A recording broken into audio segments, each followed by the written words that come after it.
Today's topic is malaria and anti-malarial. We all know that malaria is caused because of mosquitoes, but it is actually a protozoal infection. That is a type of parasite which lives in or on organism and offers no benefit to the organism, and it infects the RBC.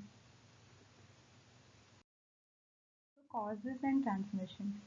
Now, malaria is caused by four species of Plasmodium, which is a parasite, which are Plasmodium falciparum, Plasmodium malariae, Plasmodium ovale, and Plasmodium vivax.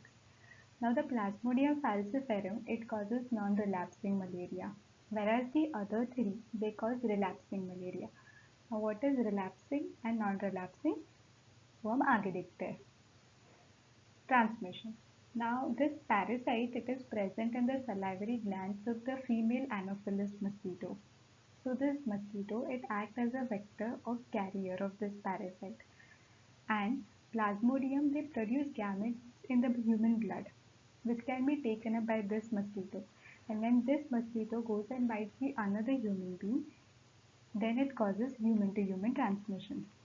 It also can be caused because of blood transfusion, that is from an infected mother to the fetus, and also by use of contaminated needles.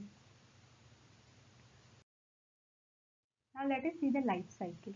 Life cycle of Plasmodium consists of two phases, sexual phase which occurs in the mosquito and the asexual phase which occurs in the humans.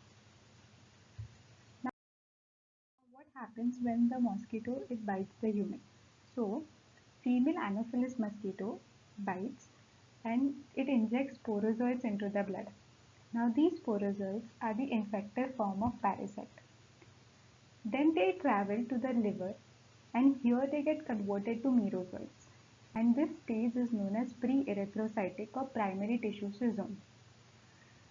This conversion takes 8 to 21 days and during this period you are infected with malaria but there are no symptoms.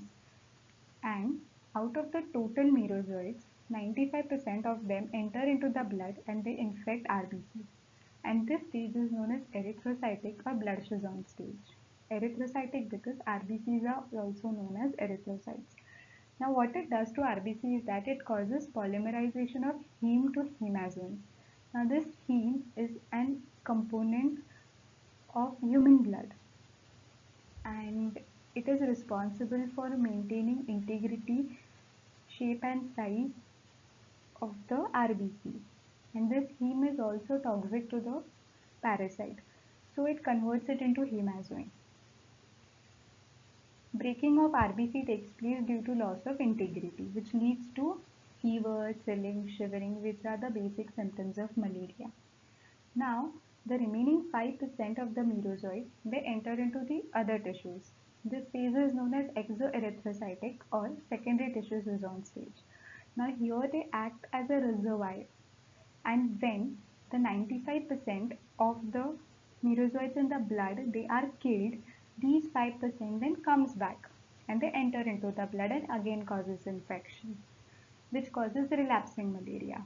And as we have seen, the falciparum plasmodium, it does not have this reservoir.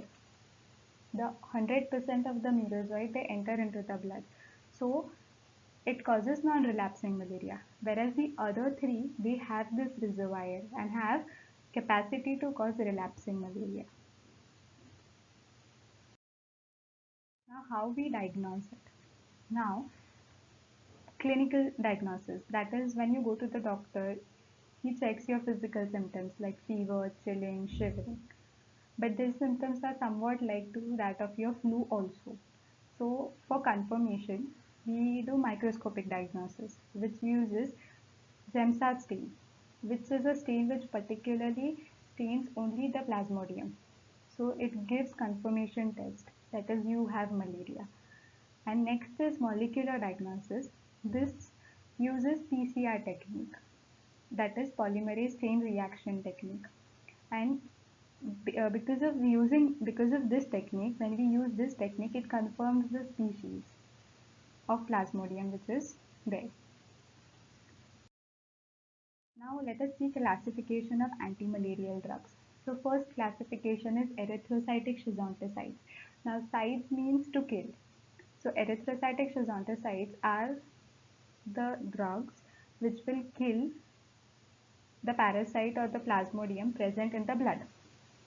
Okay, now they include quinine, mefloquine, atovaquone, second 7-chloro-4-aminoquinoline. It is a class which includes chloroquine, hydroxychloroquine, sontoquine. Third, natural derivatives, which includes artemisinin, artemether, artesunate. And fourth is DHFR inhibitors, pyrimethamine, proguanil. Next is primary tissue schizonticides, which includes primaquine and DHFR inhibitors. And the last classification is secondary tissue schizonticides, which includes primaquine, pharmaquine, pentaquine, and isopentaquine. Now treatment. So if the stage is pre-erythrocytic, then the clinical use is prophylaxis, that is to prevent malaria. If the stage is erythrocytic, then it is a clinical cure, that is which we commonly use.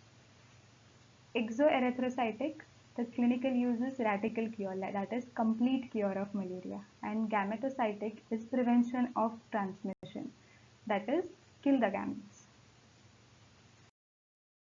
Now let us focus on erythrocytic schizonticide. So the first drug in this category is chloroquine, which is the most important drug in malaria. So its mechanism of action is it prevents polymerization of heme to hemazoin, and by doing this, heme is present, which is toxic to the parasite, and hence it will kill the parasite. And this is a drug of choice for non-relapsing malaria and pregnancy also. This drug is safe in pregnancy. So non-relapsing malaria, that is caused by falciparum, and it does not have the reservoir.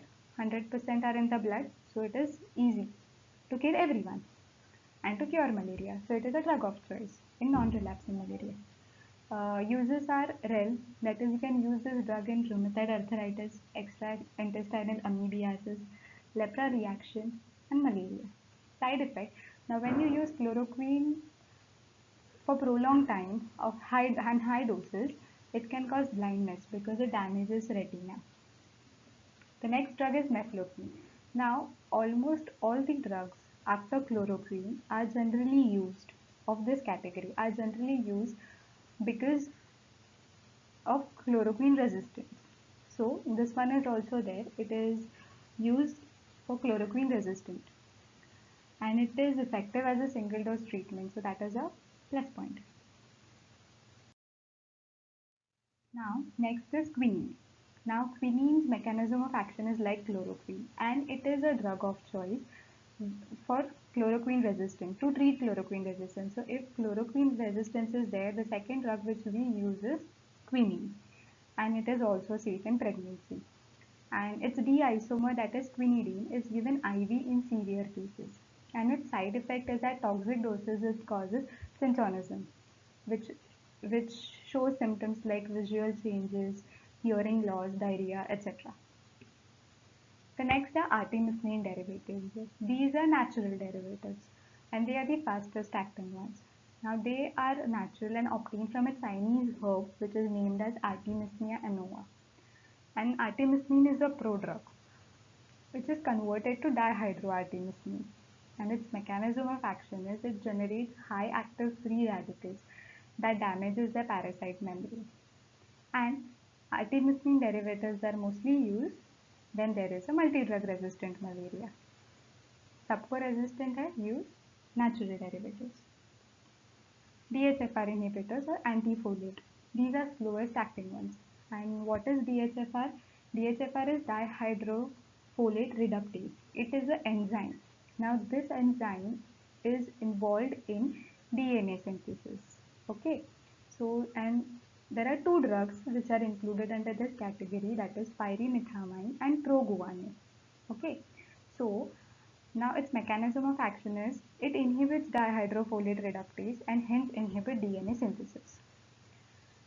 And it is generally used in combination with sulfadoxine, which inhibits DHFS, that is dihydrofolate synthetase. It is also an enzyme which is involved in DNA synthesis. So if they both are enzymes of the same pathway, and when you block two enzymes of the same pathway, it causes sequential blockage. So these are mostly used in combination, and its main side effect is megaloblastic anemia.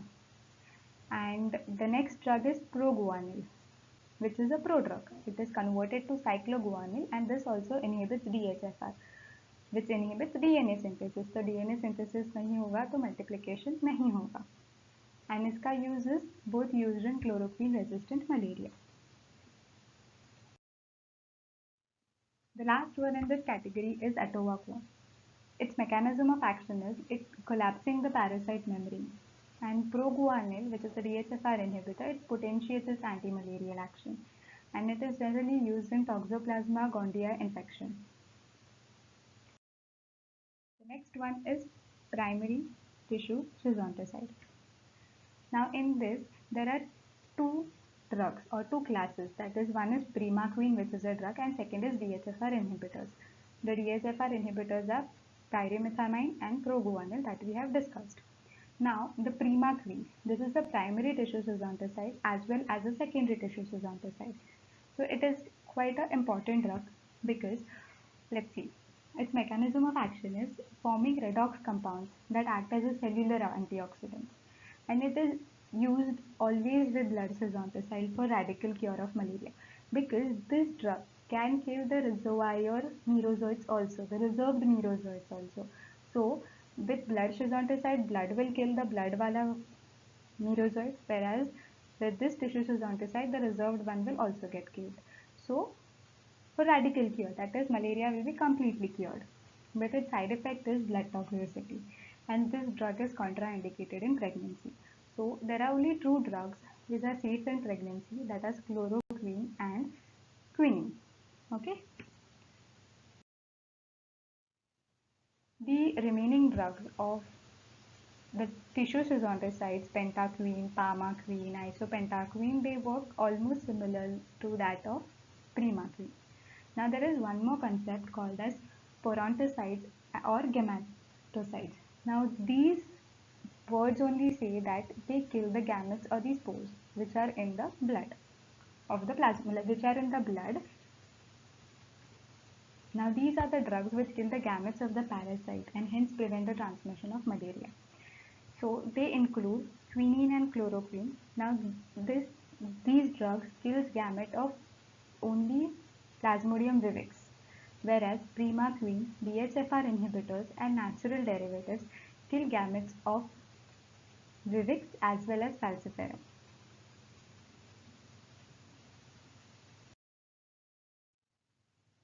Thank you for watching my video. Please like, share, and subscribe.